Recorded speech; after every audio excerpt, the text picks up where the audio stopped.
ప్రేమగల తండ్రి, పరిశుద్ధమైన మా దేవ, మీకు స్తోత్రాలు. ఈరోజు ఈ పాసంలో చేరవచ్చిన స్తోత్రాలు. దైవవాక్యంలో మీరు మాట్లాడండి, మీ సమర్పింప చేయండి, జ్ఞాపకం చూస్తున్నాను.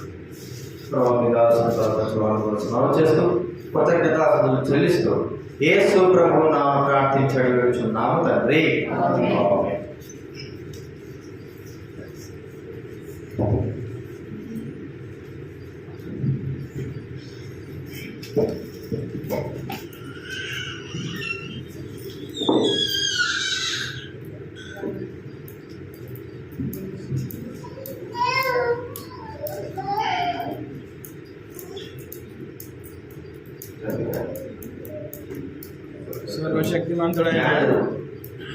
సర్వశక్తిమంతుడైన యేసుక్రీస్తు ప్రభు పేరిట మీకు అందరికీ ప్రైజ్ లార్డ్.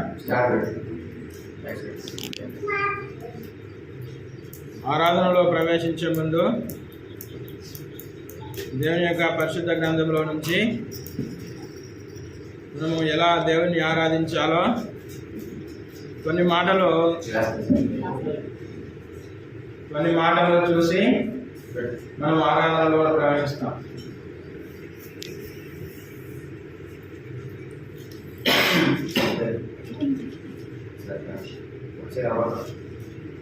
మత్తయి సువార్త 28వ అధ్యాయము 18వ వచనం. మత్తయి సువార్త 28వ అధ్యాయము 18వ వచనం.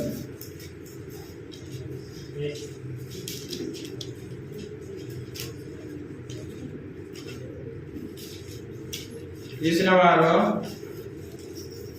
చదవలసిందిగా మనం చేస్తున్నాం. అయితే యేసు వారి యొద్దకు వచ్చి పరలోకమందును భూమి మీదను నాకు సర్వాధికారం ఇవ్వబడి ఉన్నది. 19వ వచనం కూడా. కాబట్టి మీరు వెళ్ళి సమస్త జనులను శిష్యులుగా చేయండి.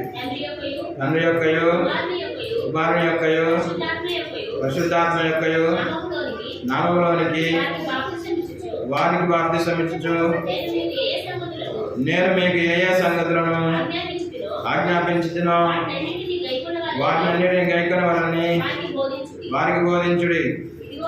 ఇదిగో నేను యుగ సమాప్తి వరకు సదాకాలం మీతో కూడా ఉన్నానని వారితో చెప్పాను.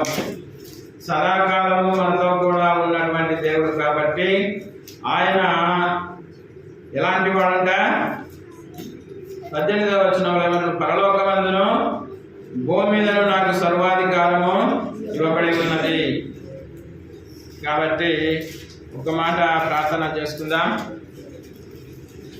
ప్రేమ నమ్మకం కలిగిన మా ప్రియ పరలోక తండ్రి, మహోన్నతుడా, మహాగణుడ తండ్రి, పరిశుద్ధుడైన తండ్రి ప్రభువా, పరలోకమందును మరియు భూమి మీదను సర్వాధికారం కలిగిన దేవుడు, సర్వశక్తిమంతుడు, సృష్టికర్తలు తండ్రి ప్రభువా, నన్ను మమ్మల్ని పుట్టించి తండ్రి ప్రభువా నీ ప్రేమలో మమ్మల్ని ఏర్పాటు చేసుకున్న దేవుడు కనుక తండ్రి ప్రభువా మిమ్మల్ని స్తుతించడానికి, ఆరాధించడానికి తండ్రి ప్రభువా నీ పరిశుద్ధ లేఖన భాగంలో నుంచి చూసుకోవడానికి తండ్రి ప్రభువా యేసయ్యా కనికరించమని తండ్రి ప్రభువా నేనైతే అనుకున్నాను బలహీనుడని తండ్రి ప్రభువా తండ్రి ఏ అర్హత, ఏ యోగ్యత, ఏ మంచితనం నాలో లేదు తండ్రి ప్రభువా యేసయ్యా నేను తగ్గించుకుంటూ వస్తున్నాను.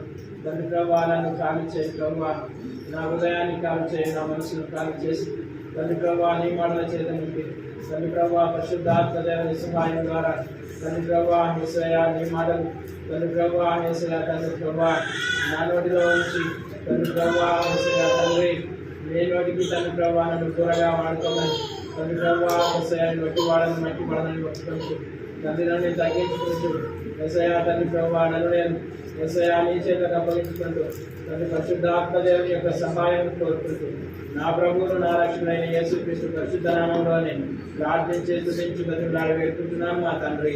ఆమేన్. కాబట్టి మనం ఇక్కడ చూసినట్టయితే యేసుక్రీస్తు ప్రభువునకు పరలోకమందును మరియు భూమి మీదను నాకు సర్వాధికారం ఇవ్వబడి ఉన్నది అంటున్నాడు. ఆయనకు సర్వాధికారం ఇవ్వబడినటువంటి ఇవ్వబడినట్టుగా చూస్తా ఉన్నాం అన్నమాట. కాబట్టి ఆయనే సృష్టిని యావత్తు కూడా సృష్టించినటువంటి దేవుడు. తండ్రి అయిన దేవుడు సృష్టించినాడు. ఆ సృష్టించినటువంటి సృష్టిని యేసుక్రీస్తు ప్రభు దాన్ని నిర్మించినాడు అన్నమాట. సృష్టించినటువంటి అంటే ఉదాహరణకు మనము చూసుకున్నట్టయితే ఒక ఇల్లు నిర్మించాలంటే దానికి ముడిసరుకులన్నీ అవసరం ఉంటాయి. ఆ ముడిసరుకులన్నీ తెచ్చి అక్కడ పెట్టిన తర్వాత దాన్ని నిర్మిస్తేనే అది ఇల్లుగా తయారవుతుంది. కాబట్టి సృష్టికర్త అయినటువంటి దేవుడు సృష్టించినాడు సృష్టిని. దాన్ని నిర్మించినటువంటి శిల్పి అయినటువంటి యేసుక్రీస్తు ప్రభు దాన్ని నిర్మించినాడు అన్నమాట. ఏ విధంగా నిర్మిస్తే బాగుంటుందని చెప్పేసి యేసుక్రీస్తు ప్రభువులకు ఆది అందే తండ్రి అయిన దేవుడు అతనికి సర్వాధికారం ఇచ్చి ఉన్నాడు. కాబట్టి సృష్టించినటువంటి దేవుడు యేసుక్రీస్తు ప్రభువులకు అప్పగించినాడు సృష్టిని. దానిని యేసుక్రీస్తు ప్రభువు నిర్మించినాడు అన్నమాట. ఇప్పుడు ఈ భవనం నిర్మించినాడంటే ఒక మేస్త్రి నిర్మిస్తాడు. కాబట్టి ఆ యొక్క చర్చిని ఎవరు కట్టిస్తున్నారయ్యా అని అడిగితే ఎవరి పేరు చెప్తారు? మేస్త్రి పేరు చెప్తారా? మేస్త్రి పేరు చెప్తారు? మేస్త్రి పేరు చెప్పరు. ఎవరైతే నిర్మిస్తున్నాడో దానికి కారకుడు ఎవరు ఆయన పేరు చెప్తారనమాట. అందుకనే ఇక్కడ యేసుక్రీస్తు ప్రభు సృష్టిని శిల్పిగా ఆయన నిర్మించినటువంటి వాడు. కాబట్టి ఆయనకు ఏమంటున్నాడు ఇక్కడ? పరలోకమందును మరియు భూమి మీదను ఆయనకు సర్వాధికారం ఇవ్వబడి ఉన్నది. సర్వాధికారం ఇవ్వబడి ఉన్నది. కాబట్టి ఆయన ఆ సర్వాధికారి అయినటువంటి దేవుడు నీతోను నాతోను ఏమని మాట్లాడుతున్నాడంటే, ఇదిగో నేను యుగ సమాప్తి పర్యంతము సదాకాలము మీతో కూడా నేను ఉన్నాను. కాబట్టి మీరు ఎంత మాత్రమును భయపడవలసినటువంటి అవసరత లేదని ఆయన వాగ్దానం చేస్తా ఉన్నాడు. కాబట్టి వాగ్దానం ఇచ్చినటువంటి దేవుడు నమ్మదగిన వాడు. కాబట్టి ఆయన యందు నమ్మకంతో విశ్వాసంతో ఆయనను మనము చూసేవారముగా ఉండాలి అని దేవుని చేత మనం కోరబడుతున్నాం. కాబట్టి 27వ కీర్తన మొదటి వచనంలో మనం ఒక మాట చూద్దాం. 27వ కీర్తన మొదటి 2 వచనాలు. యెహోవా నాకు వెలుగును రక్షణయై ఉన్నాడు. నేను ఎవరికి భయపడదును? యెహోవా నా ప్రాణదుర్గము. నేను ఎవరికి వెళ్తాను? చాలు. కాబట్టి యెహోవాయే నాకు వెలుగును రక్షణ అయి ఉన్నాడు. యెహోవాకు ఏవైతే పేర్లు ఉన్నాయో అవే సేమ్ పేర్లు యేసుక్రీస్తు ప్రభు కూడా ప్రార్థించినాడు. యేసుక్రీస్తు ప్రభు కూడా మత్తయి 5వ అధ్యాయంలో ఏమంటాడంటే, నేను లోకమునకు వెలుగై ఉన్నాను. యెహోవాయే వెలుగును రక్షణ నాకు రక్షణ అయి ఉన్నాడు అని 27వ కీర్తనలో తెలియజేస్తూ వస్తున్నటువంటి దావీదు రాసినటువంటి కీర్తనలో అలా తెలియజేస్తున్నటువంటి విషయము ఇక్కడ యేసుక్రీస్తు ప్రభు లోకమునకు మనుష్య రూపంలో వచ్చిన తర్వాత ఆయన ఏమంటున్నాడంటే, నేను లోకమునకు వెలుగై ఉన్నాను. కాబట్టి ఆయన ద్వారానే రక్షణ. అంటే యెహోవా దేవునికి అయితే ఏవైతే సామర్థ్యాలు ఉన్నాయో ఆ సామర్థ్యాలన్నీ కూడా ఇక్కడ మనకు యేసుక్రీస్తు ప్రభువులో కనిపిస్తున్నాయి. రెండవ మాట ఏమంటున్నాడు? 2వ వచనం అక్కడ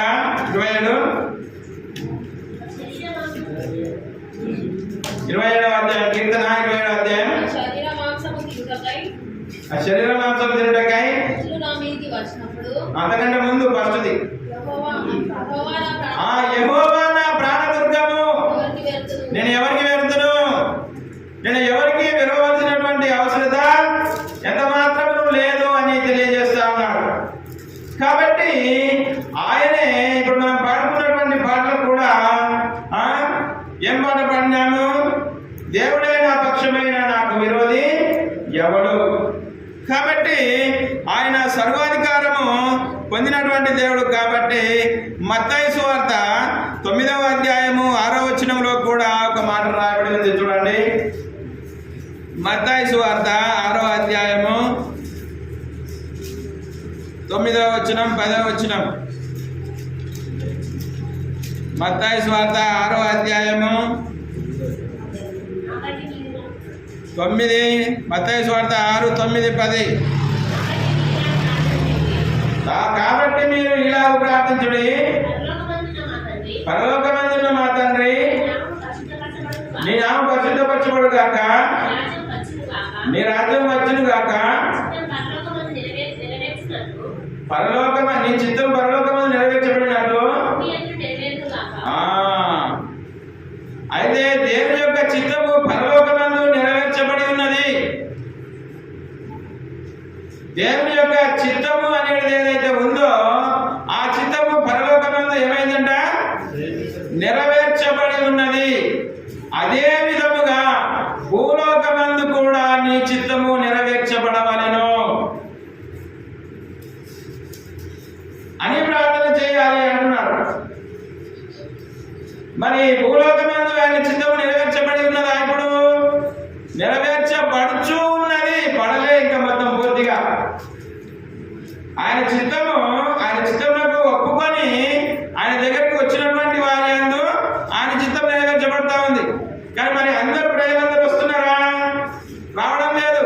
కాబట్టి పరలోకమందు ఏమైతే ఉన్నదో, పరలోకమందు సెరూపులు, కెరూబులు, దూతలు, ప్రధాన దూతలు, 4 జీవులు, 24 పెద్దలు, ఆయన యొక్క అక్కడ పరలోక రాజ్యంలో ఒక ఆరాధన క్రమం అనేది అక్కడ ఉందన్నమాట. 24 పెద్దలు ఉంటారు, 4 జీవులు, సింహాసనాసీనుడైనటువంటి దేవుడు సింహాసనం మీద ఆసీనుడై ఉండి ఆయన సింహాసనం కింద నుంచి నది ప్రవహిస్తూ ఉంటుంది. ఆ వివరణ అంతా కూడా ప్రకటన గ్రంథము 4వ అధ్యాయం 5వ అధ్యాయంలో ఉంటుంది. కాబట్టి ఆ యొక్క ఆరాధన విధాన క్రమాన్ని అది సినాయి పర్వతం మీద మోషేకు చూపించినాడు. కాబట్టి అదే విధముగా మందిరాన్ని నిర్మించాలని చెప్పేసి ఆయనకు ప్రణాళిక ఇచ్చినాడు. ఎవరికి? మోషే గారు. కాబట్టి అక్కడ ఈ దేవుడైనటువంటి యెహోవా దేవుని చిత్తము అక్కడ నెరవేర్చబడ్డది. అంటే అతనికి వ్యతిరేకమైనది అక్కడ ఏమీ లేదు. పరలోక రాజ్యంలో వ్యతిరేకమైనది దేవునికి ఏమీ లేదు. కాబట్టి భూమి మీద వ్యతిరేకమైనది, అభ్యంతరకరమైనది భూమి మీద ఉన్నది. కాబట్టి ఆయన చిత్తము నెరవేరుస్తూ వస్తున్నాడు. ఎవరి యందు?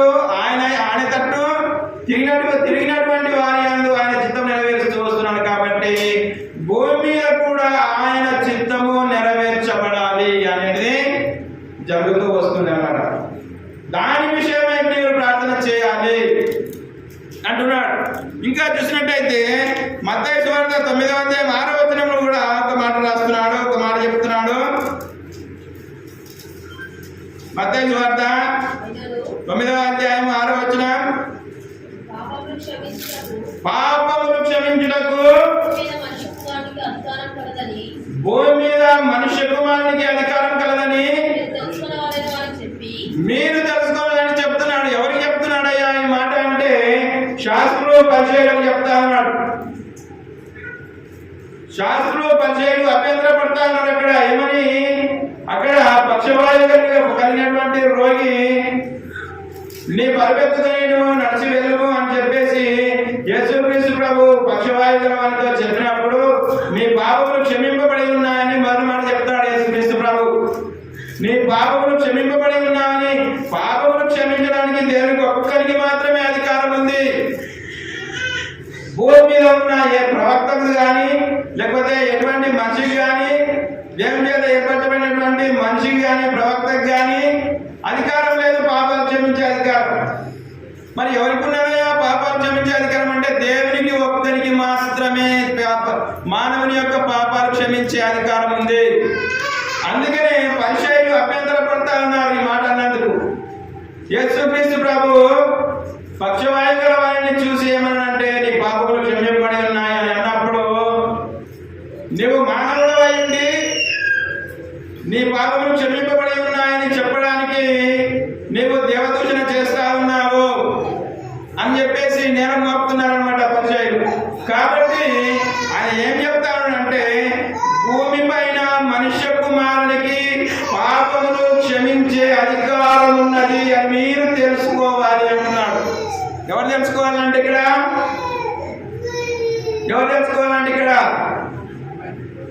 అక్కడ ఉన్నటువంటి పరిచయులు శాస్త్రులు తెలుసుకోవాలి, ఇక్కడ ఉన్నటువంటి పరిచయులు శాస్త్రులు కూడా తెలుసుకోవాలి.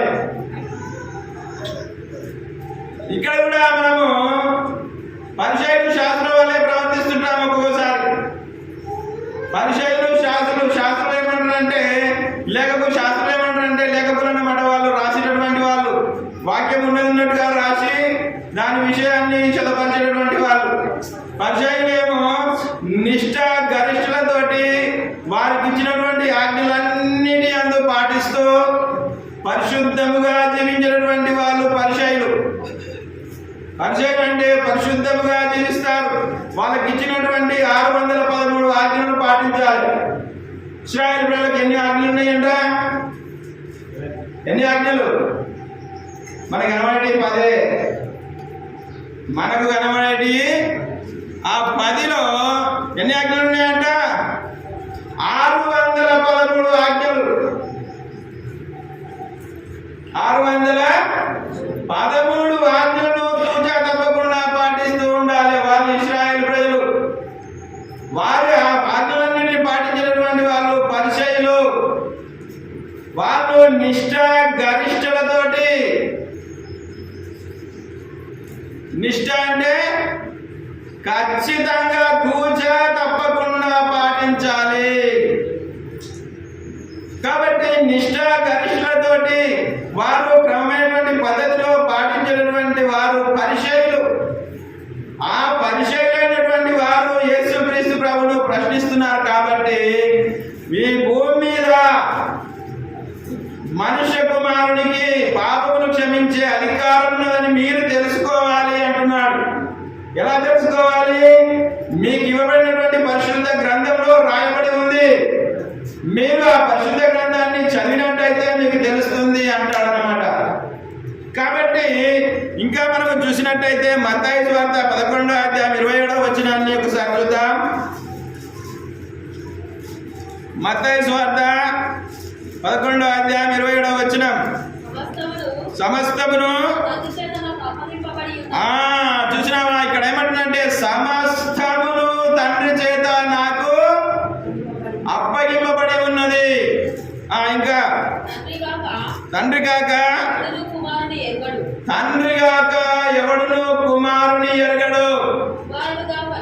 కుమారుడు కాకను కుమారుడు ఎవరికి ఆయనను బయలుపరచ ఉద్దేశించును వాడు కాకను ఎవడును తండ్రిని ఎరగడు.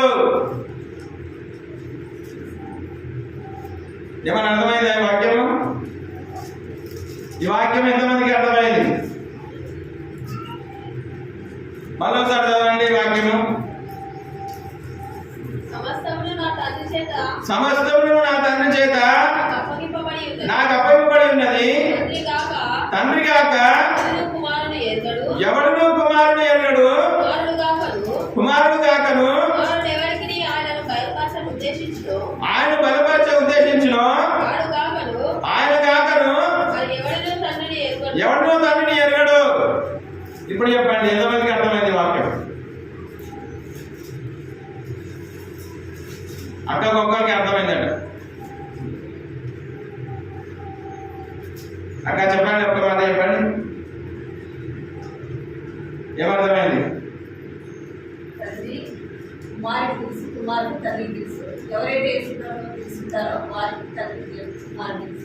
ముందుగా తండ్రి మనల్ని నిర్ణయించినాడు. ఫస్ట్ ఏం మాట్లాడంటే ముందుగా భూమి మీద ఉన్నటువంటి మనుషులను తండ్రి నిర్ణయించినాడు. ముందు తండ్రి నిర్ణయించి ఆ తండ్రి నిర్ణయించినటువంటి వారిని కుమారునికి ఇచ్చేనాడు. మనము ఇక్కడ కూర్చోవడానికి కారణం ఏంటంటే తండ్రి చేత నిర్ణయింపబడినటువంటి వారం మనము. ఎవరి చేత? సర్వాధికారి అయినటువంటి తండ్రి చేత నిర్ణయింపబడిన, తండ్రి దృష్టిలో, తండ్రి సంకల్పంలో మనం ఉన్నాం. తండ్రి సంకల్పంలో ఉన్నటువంటి వాళ్ళు ఎవరైతే ఉన్నారో వారిని కుమారునికి అప్పగించబడ్డారు. మరి తండ్రిని బయలుపరచాలంటే కుమారుడు మాత్రమే తండ్రిని బయలుపరుస్తాడు. అందుకనే ఆ యేసుక్రీస్తు ప్రభు యొక్క శిష్యులు 12 మంది, అయ్యా నువ్వు ఇన్ని మాటలు చెప్తున్నావు కానీ తండ్రిని ఒక్కసారి మాకు చూపించవా అడిగినారా? అడగలేదా? అడిగిరా? ఇంతకాలం నాతో మీరు ఉన్నారు, మళ్ళీ తండ్రిని చూపించమని అడుగుతున్నారు. నా యందు తండ్రియు తండ్రి యందు నేను ఉన్నామని మీరు నమ్ముతున్నారా లేదా అన్నాడు ప్రభు.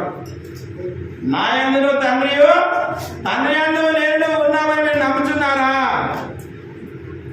నమ్మితే నన్ను చూసిన వాడు తండ్రిని చూసినట్టే. కాబట్టి మనము తండ్రి సంకల్పంలో ఉన్నటువంటి వారము కాబట్టి మనలను యేసుక్రీస్తు ప్రభువునకు అప్పగించినాం.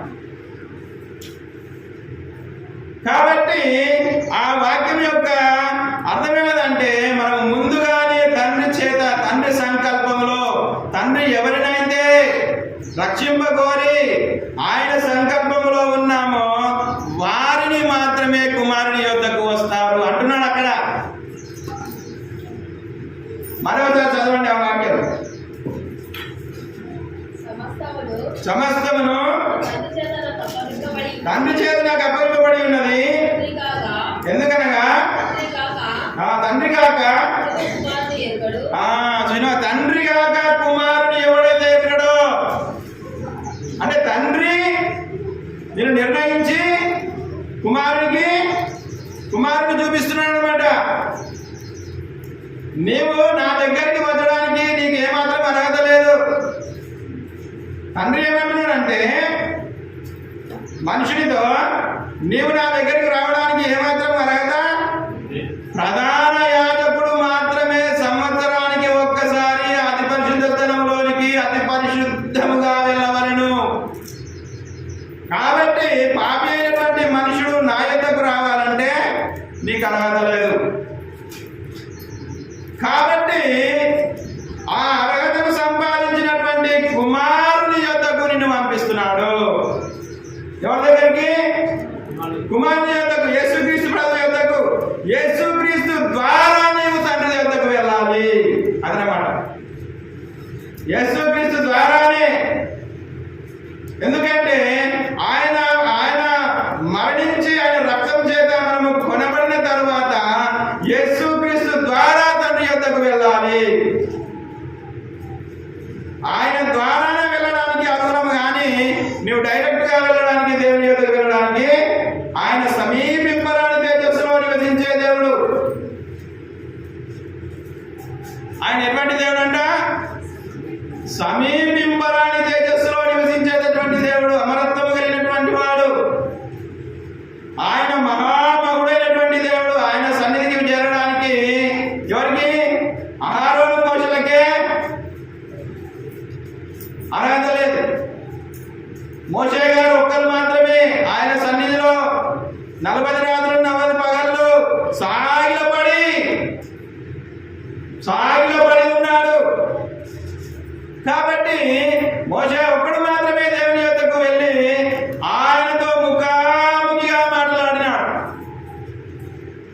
కాబట్టి అంతటి అర్హత, అంత యోగ్యత మనకు లేదు. కాబట్టి ఇశ్రాయేలు ప్రజలైనటువంటి వారికి కూడా లేదు. కాబట్టి మీరు ఎవరి ద్వారా వెళ్ళాలి? కుమారుని ద్వారా. అందుకనే కుమారుని యొద్దకు మనల్ని పంపుతూ వస్తున్నాడు అన్నమాట. కుమారుని ద్వారానే. అందుకనే యేసుక్రీస్తు ప్రభు ఏమంటాడు? మార్గమును, సత్యమును, జీవమును నేనే, నా ద్వారానే తప్ప తండ్రి యొద్దకు ఎవడును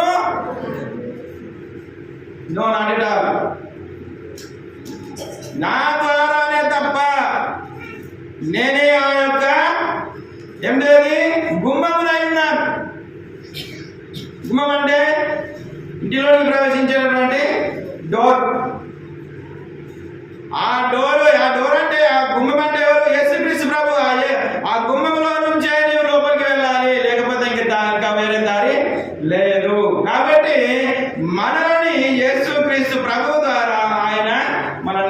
అంగీకరిస్తాడని ఈ యొక్క వాక్య భాగం యొక్క అర్థం. కాబట్టి ఇంకా మనం చూసినట్టయితే దానియేలు గ్రంథము 7వ అధ్యాయము 13-14 వచనం. దానియేలు గ్రంథము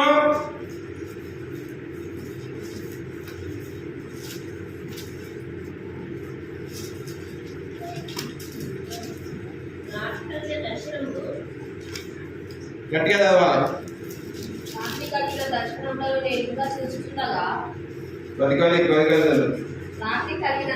రాత్రి కలిగిన దర్శనము నేను ఇంకా చూచుండగా ఆకాశ మేఘారూఢుడై మనుష్య కుమారుని పోలినవాడొకడు వచ్చి ఆ మహామహుడైనటువంటి వాని సన్నిధిని ప్రవేశించి ఆయన సముఖములకు తేబడెను. సకల జనులను ఏంటిది రాష్ట్రములను ఆయా భాషలు మాట్లాడు వారు ఆయన సేవించినట్లు ప్రభుత్వములు ఆధిపత్యములు ఆయనకి ఇవ్వబడెను. ఆయన ప్రభుత్వము శాశ్వతమైనది, ఎన్నటికీ తొలగిపోదు. ఆయన రాజ్యము ఎప్పుడునూ లయం కాదు. ఎవరి రాజ్యం ఇది? యేసుక్రీస్తు ప్రభు రాజ్యము. ఆయన మేఘారూఢుడై వచ్చుచున్నట్టుగా దర్శనం చూస్తా ఉన్నాడు దానియేలు. ఆయన మేఘారూఢుడై వస్తున్నాడంట. మేఘం మీద ఎక్కి ప్రయాణమై వస్తున్నాడు. ఎవరు? ఆయన మనుష్య కుమారుని వలన కనిపించినాడు అంటున్నాడు. ఎవరయ్యా ఈ మనుష్య కుమారుడు? ఎవరి మనుష్య కుమారుడు? పాపములు క్షమించడానికి మనుష్య కుమారునికి అధికారం కలదని మీరు తెలుసుకోండి అంటారు చెప్పిండా? ఆ మనుష్య కుమారుడే. దానియేలుకు ప్రకటన గ్రంథంలో ఇచ్చినటువంటి వర్తమానం ఏదైతే ఉందో, యేసుక్రీస్తు ప్రభు యొక్క ప్రియ శిష్యుడైనటువంటి యోహాను గారికి ఇచ్చినటువంటి దర్శనం ఏదైతే ఉందో, ముందుగానే దానియేలుకు ఇవ్వబడ్డది. ఎవరి రాజ్యం ఇది? యేసుక్రీస్తు ప్రభు యొక్క రాజ్యము శాశ్వతమైనది. ఆయన ప్రభుత్వము ఎన్నటికీ తొలగిపోదు. శాశ్వత రాజ్యము ఆయనది. కాబట్టి ఆయన శాశ్వత రాజ్యంలోనికి నీవు నన్ను పిలిచినటువంటి దేవుడు యేసుక్రీస్తు ప్రభు ద్వారా మనల్ని అంగీకరిస్తాడు. కాబట్టి ఈ దర్శనము దానియేలు గారికి ముందే అది కలిగిందనమాట. కాబట్టి ప్రకటన గ్రంథంలో ఉన్నటువంటి దానికి ఇది తాత్పర్యముగా మనం చూడవచ్చు. ఇంకా యోహాను సువార్త 3వ అధ్యాయం 35వ వచనం. యోహాను సువార్త 3వ అధ్యాయం 35వ వచనం తీసిన వారు చదవాలి. తండ్రి కుమారుని ప్రేమించుచున్నాడు కనుక చూసినావా? తండ్రి కుమారుని ప్రేమించున్నాడు కాబట్టి ఆయన చేతికి సమస్తమును అప్పగించి ఉన్నాడు. సమస్తము ఏదైతే ఉన్నదో, ఏదైతే కలిగి ఉన్నదో, యోహాను సువార్త 1వ అధ్యాయంలో మనం చూసినట్టయితే కలిగి ఉన్నదేదో ఆయన లేకుండా కలగలేదు. కలిగి ఉన్నదేదో ఆయన లేకుండా కలగలేదు. చూడమాట 3వ వచనం, 1వ అధ్యాయం 3వ వచనం. కలిగి ఉన్నదేదో ఆయన లేకుండా కలగలేదు. ఆయనలో జీవం ఉండేను. చూసాం, ఆయనలో జీవం ఉన్నది. ఆ జీవమే మనుషులకు వెలుగై ఉన్నది. కాబట్టి కలిగి ఉన్నదేదో సమస్తమును ఆయన ఎవరికి అప్పగించినాడంట? కుమారునికి అప్పగించినాడు. యేసుక్రీస్తు ప్రభువుకి అప్పగించినాడు. కాబట్టి నేను కూడా కుమారుని యొక్క సాగిలపడాలి. కుమారుని యొక్క సాగిలపడి కుమారుని ద్వారా మన పాపములు క్షమింపబడి మనము ఆయనను ఒప్పుకొని ఆయనను అంగీకరించి ఆయనను ఆరాధించి ఆయనకు లోబడి జీవిస్తేనే తండ్రి కుమారుని ద్వారా మనల్ని అంగీకరిస్తాడు. ఆయన రాజ్యంలో నేను ఉండాలంటే అది శాశ్వతమైన రాజ్యం అంటున్నాడు. కాబట్టి ఆ శాశ్వతమైన రాజ్యంలోనికి వెళ్ళ యోహాను సువార్త 5వ అధ్యాయం 27వ వచనం కూడా. యోహాను సువార్త 5వ అధ్యాయం 27వ వచనం. మరియు ఆయన మనుష్య కుమారుడు కనుక తీర్పు తీర్చుటకును చూసినావా, ఇంకేం అధికారం ఇచ్చిందంట? తీర్పు తీర్చడానికి అధికారము తండ్రి ఆయనకు అప్పగించినాడు. ఎవరికి? కుమారునికి ఇచ్చినాడు. కాబట్టి ఈ కాలం యొక్క అంతమందు ఆయన సింహాసనాసీనుడై న్యాయాధిపతి కూర్చుండి ఆయన ఎదుట మనం ప్రత్యక్షం కావాలి. ఆయన ఎదుట మనం అందరం కూడా, దేవుని నమ్మిన వారు కానీ దేవుని నమ్మని వారు కానీ అన్యులు కానీ అందరూ కూడా యేసు క్రీస్తు ప్రభువు ఎదుట మనం ప్రత్యక్షం కావాలి. అది ప్రకటన గ్రంథంలో స్పష్టంగా రాయబడి ఉంది. ఆయన ఎదుట మనం ప్రత్యక్షమైన తర్వాత మనం చేసినటువంటి మంచి వాటి విషయమై చెడ్డ వాటి విషయమై అక్కడ తీర్పు జరుగుతుంది. కాబట్టి యేసు క్రీస్తు ప్రభువు రక్తం చేత నువ్వు కడగబడి ఉంటే అప్పుడు ఆ శాశ్వతమైన రాజ్యంలోనికి ప్రవేశించడానికి దూతల ద్వారా కొనిపోబడతాం. ఆయన రక్తం చేత కడగబడిన వారందరూ కూడా, అన్యులందరూ కూడా దూతల ద్వారా ఇంకో ప్రాంతానికి, నరకమైనటువంటి ప్రాంతానికి తీసుకోబడతారు. కాబట్టి ఆయన ఏమంటున్నాడు అక్కడ? సమస్తమును మరొకసారి అంటారు. సమస్తమును తీర్పు తీర్చడానికి ఎవరికి అధికారం ఉంది? కుమారునికి అధికారం ఉంది తీర్పు తీర్చడానికి. కాబట్టి ఆయన తీర్పు తీర్చడానికి అధికారం కలిగినటువంటి వాడు. ఇంకా మనం చూసినట్టయితే అపోస్తల కార్యములు 2వ అధ్యాయం 36వ వచనం. అపోస్తల కార్యములు 2వ అధ్యాయం 36వ వచనం. మీరు సిలువ వేసిన ఈ యేసునే దేవుడు ప్రభువుగాను క్రీస్తుగాను చూసినావా? దేవుడు ఆ పరిచయులతోటి, ఆ ఇశ్రాయేలు ప్రజలతోటి, యూదులతోటి చెప్తూ వస్తున్నారు. ఎవరిలో? పేతురు, యోహానులు. మీరు సిలువ వేసినటువంటి ఈ క్రీస్తునే దేవుడు ప్రభువుగాను ఇంకా క్రీస్తుగాను నియమించినాడు. కాబట్టి మీరు ఏమనుకుంటున్నారంటే మరియ కుమారుడైనటువంటి యేసును మేము సిలువ వేసినాము, ధర్మశాస్త్రములకు విరోధముగా మాట్లాడినటువంటి వారిని మేము సిలువ వేసినాము అని అనుకుంటున్నారు. కాదు కాదు, ఆయననే రాబోయే క్రీస్తు. ఆయననే క్రీస్తు. క్రీస్తు కోసం ఎదురు చూస్తా ఉన్నారు ఇశ్రాయేలు ప్రజలు. క్రీస్తు అనే మాటకు ఏమని అర్థము? అభిషక్తుడు. అభిషక్తుడు అంటే రాజు అన్నమాట. అభిషేకం చేయబడినటువంటి వారు ఎవరు? రాజు. ఆ క్రీస్తు కోసం ఇశ్రాయేలు ప్రజలు ఎదురు చూస్తా ఉన్నారు. క్రీస్తు మా దగ్గరికి వచ్చి మాకు సమస్తము బయలుపరిచి మాకు రాజ్యం మరలా అనుగ్రహిస్తాడు. వీళ్ళు దాస్యంలో ఉన్నారు, రోమా ప్రభుత్వం కింద దాస్యంలో ఉన్నారు వీళ్ళు ఇశ్రాయేలు ప్రజలు. కాబట్టి మనకు రాజ్యం రావాలంటే, శాశ్వత రాజ్యం మనకు రావాలంటే క్రీస్తు వస్తాడు. క్రీస్తు వచ్చి సమస్తము చక్క చేసి ఆయన మాకు మరలా రాజ్యం ఇస్తాడు అని చెప్పేసి వీళ్ళు ఎదురు చూస్తా ఉన్నారనమాట. అంటే ఆయన వస్తాడు, సమస్తమును రాజ్యముగా తీసుకొని అప్పుడు ఆ రాజ్యంలో ఇశ్రాయేలు ప్రజలు ఉంటారు. ఆ యొక్క అది రెండవ దర్శనం. అది దాన్ని మొదటి దర్శనం ఏమనంటే, ముందుగా మొదటి దర్శనంలో మొదటి యేసుక్రీస్తు ప్రభు మొదటి రాకడలో వచ్చి పాపమునందరినీ క్షమించి ఆయన రక్తం కాచి చనిపోయి తిరిగి 3వ దినమున లేచి ఈ దర్శనాన్ని వాళ్ళు చూస్తున్నారన్నమాట ఇశ్రాయేలు ప్రజలు.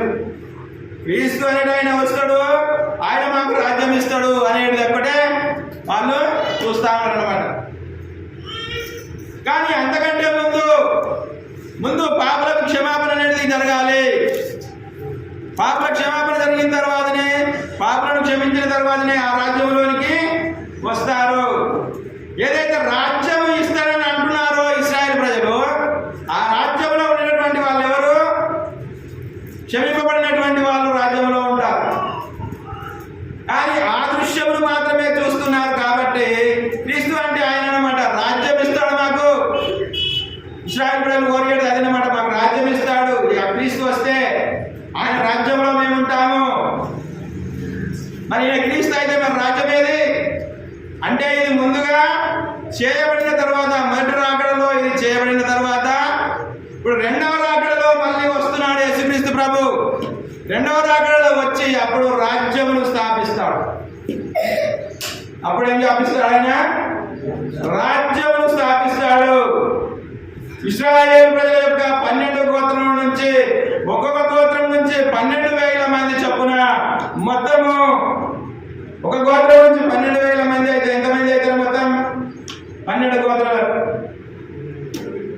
144,000 ప్రజలు. ఒక్కొక్క గోత్రం నుంచి 12,000 మందిని ఏర్పరచుకొని 144,000 మంది ప్రజలుగా ఆ రాజ్యంలో వారికి స్థానం ఉన్నది. అది ఆ రాజ్యం కోసం వారు చూసినటువంటి దృశ్యం. మరి క్రీస్తు వస్తే మనకు రాజ్యం కావాలి కదా అంటున్నారు వాళ్ళు ఇశ్రాయేలు ప్రజలు. అది రెండవది. మొదటిది వాళ్ళు గ్రహిస్తలే. కాబట్టి చదవండి, ఇంకా చూద్దాం. ఇప్పుడు ఏ వచనం చదివినాం?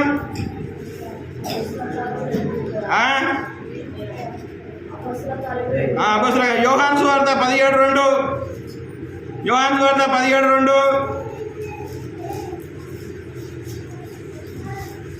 యోహాను సువార్త 17:2.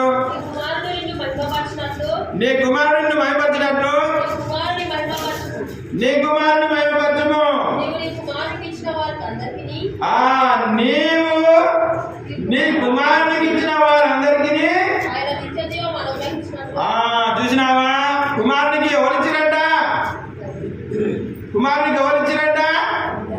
తండ్రి. తండ్రి చేత మనం నిర్ణయింపబడ్డాము ముందుగా. కాబట్టి తండ్రి చేత నిర్ణయింపబడినటువంటి వాళ్ళు మాత్రమే కుమారుని యొద్దకు వస్తారు, కుమారుని తెలుసుకుంటారు. లోకంలో చాలా మంది ఉన్నారు, తండ్రి చేత నిర్ణయింపబడినటువంటి వాళ్ళు మాత్రమే కుమారుని దగ్గరికి వస్తారు అని ఈ వాక్య భావం యొక్క భావం. కాబట్టి మనం త్వరగా చూసుకుందాం. రోమిలకు రాసిన పత్రిక 14వ అధ్యాయం 9వ వచనం.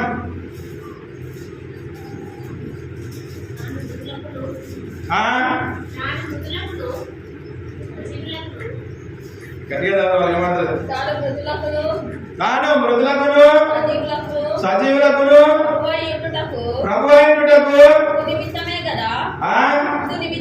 అందు నిమిత్తమే కదా క్రీస్తు చనిపోయి మరలా బ్రతికెను. ఆయన మృతులకును సజీవులకును ప్రభువు దేవుడు కాబట్టి ఆయన చనిపోయి మరలా బ్రతికినటువంటి వాడు యేసుక్రీస్తు ప్రభు. ఎఫెసీయులకు రాసిన పత్రిక 1:10. ఎఫెసీయులకు రాసిన పత్రిక 1:10.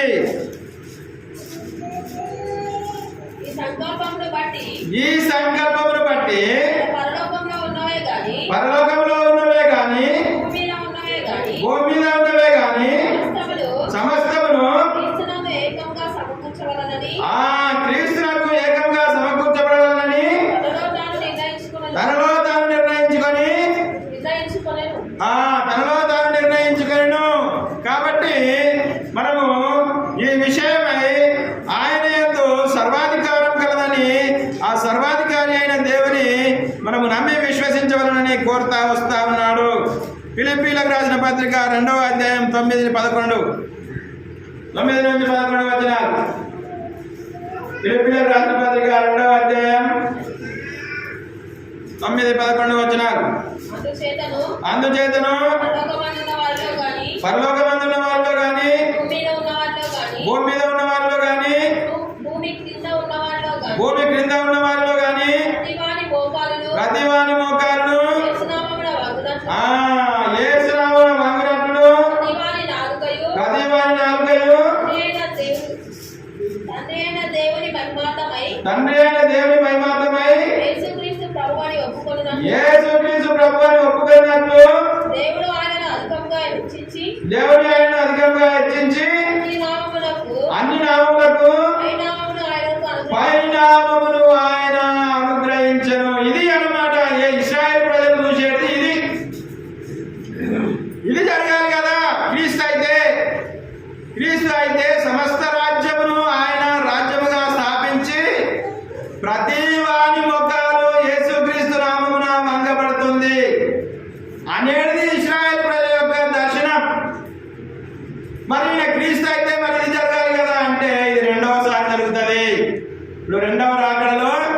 జరుగుతుందన్నమాట. ప్రతి మొక్కలు కూడా యేసుక్రీస్తు నామమున వంగవలసిందే, ప్రతి నాలుక ఆయన ప్రభు అని ఒప్పుకోవలసిందే. అప్పుడు రాజ్యం సమీపపడుతుంది.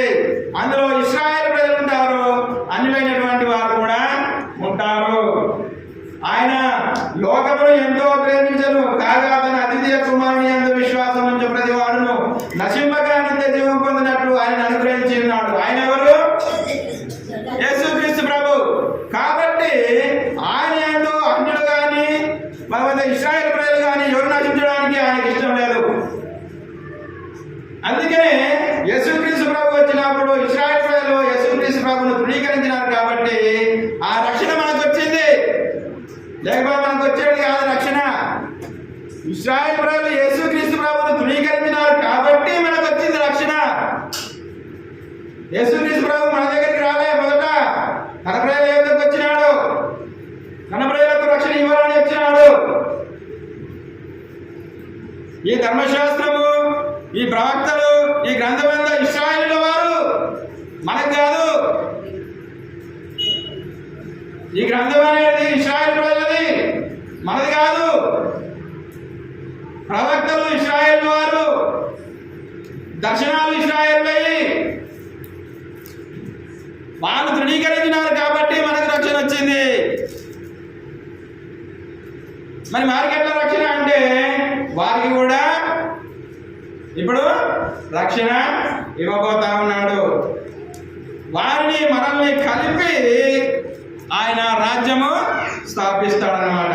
అదే సంపూర్ణమైనటువంటి రాజ్యము. ఆ రాజ్యంలోనే వారితో కూడా ఇశ్రాయేలు ప్రజలతో కూడా ఆ ఇశ్రాయేలు జాబితాలోనికి మనము చేర్చబడతా ఉన్నాం. ఎవరి ద్వారా? యేసుక్రీస్తు ప్రభు ద్వారా. కాబట్టి చివరి వచనము కీర్తన గ్రంథము 95వ అధ్యాయము 6-7 వచనాలు. కీర్తన గ్రంథము 95వ అధ్యాయము 6-7 వచనాలు. ఆయన మన దేవుడు, మనము ఆయన పాలించు ప్రజలము, ఆయన మేము గొర్రెలము. రండి నమస్కారం చేసి సాగిలపడదాము. మనల్ని సృజించిన యెహోవా సన్నిధిని మోకరించుదాము. రండి సాగిలపడి నమస్కారం చేద్దాం. ఆయన మన దేవుడు, యేసుక్రీస్తు ప్రభు మన దేవుడు, యెహోవా మన దేవుడు. కాబట్టి ఆయన సన్నిధిలో మనం రండి నమస్కారం చేసి సాగిలపడదాం. మనం ఆరాధనలో ప్రవేశిస్తాం. లేచినబడి మనం